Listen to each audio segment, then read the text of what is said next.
name is Jeremy L. Aguila. I'm Honor C. Candelaria. My name is Yari Sanones Guerra. Altarfe. My name is Adrian Sabio. Hello students, my name is Jeremy L. Aguila. I will teach you the types of amplitude modulation. Double-sided suppressed carrier or DSB-SC modulation is amplitude modulation that consists only of the two symmetrical sidebands and no carrier band. I came across this theme in an ultrasound application where power utilization can be maximized when all power is available on the sidebands. Single sideband or SSB modulation is basically a derivative of amplitude modulation AM. By removing some of the components of the ordinary AM signal, it is possible to significantly improve its efficiency. It is possible to see how an AM signal can be improved by looking at the spectrum of the signal. When a steady state carrier is modulated with an audio signal, for example, a tone of 1 kHz, then two smaller signals are seen at frequencies 1 kHz above and below the main carrier. Vestigial sideband or VSB modulation is a modulation technique which allows transmission of one sideband in addition with a part of vestige of the other. It's basically a compromise between DSB-SC and SSB modulation.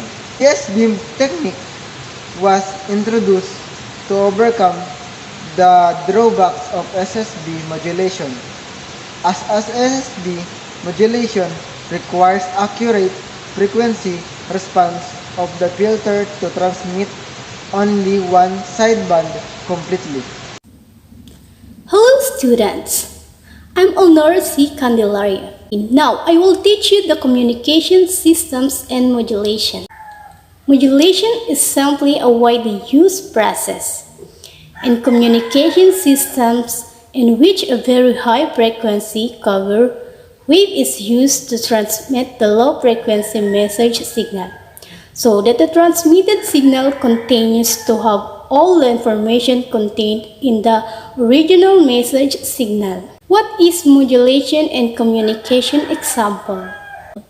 The modulation signal might be an audio signal presenting sounds from a microphone, a video signal presenting moving image from a video camera, or digital signal presenting a sequence of binary digits, a bit stream from a computer. The carrier is higher in frequency than the modulation signal. The three essential components of a communication system are: transmitter. The transmitter modulates the message signal. Channel. A communication channel is a physical transmission channel in telecommunications and computer networking. Receiver. The receiver does the demodulation. Types of modulation and communication system. Modulation techniques are roughly divided into four types: analog modulation, digital modulation, pulse modulation, and spread spectrum method. Analog modulation is typically used for AM, FM radio, and shortwave broadcasting. Hi everyone, my name is Yari Sanones Guerra. I am here to discuss the frequencies of amplitude modulated wave.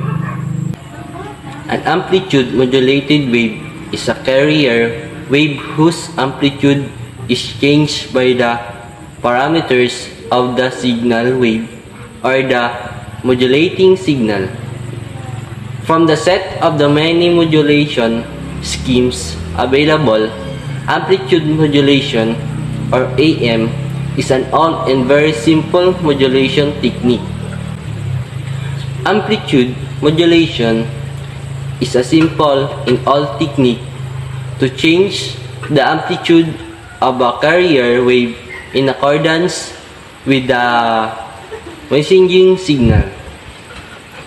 When it comes to the frequencies, There are three in an amplitude modulated wave, which correspond to the WC, WC plus WM, and WC minus WM.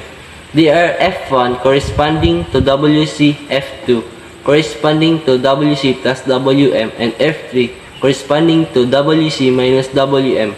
F2 represents the upper sideband frequencies and F3 represents the lower sideband frequency.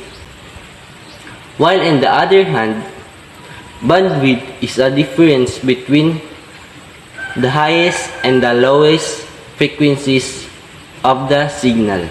Frequency and amplitude modulation.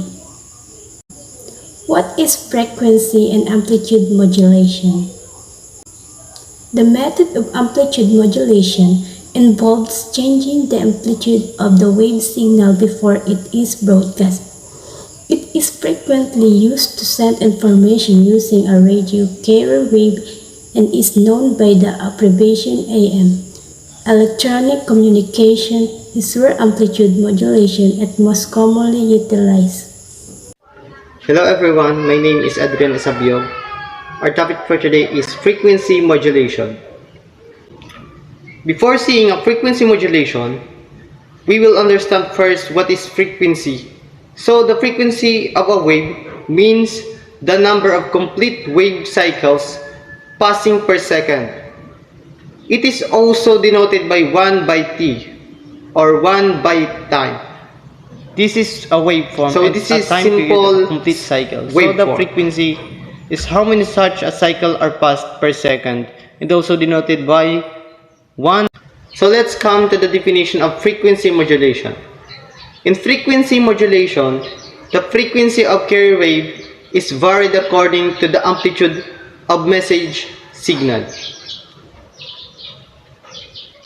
What is frequency modulation?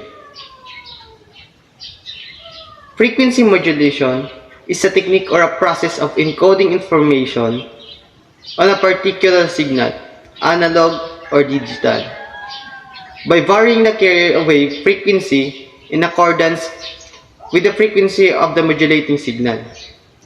As we know, a modulating signal is nothing but information or message that has to be transmitted after being converted into an electronic signal.